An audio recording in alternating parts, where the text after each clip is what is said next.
អូនគ្មានអ្វីដែលខ្វះតែចិត្តមនុស្សមក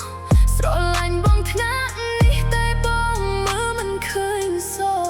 អូនគ្មានអ្វីដែលខ្វះតែអ្នកនៅក្បែរតែអូនគ្មានអ្វីតែអ្នកណាខ្លះដែលចង់ថែ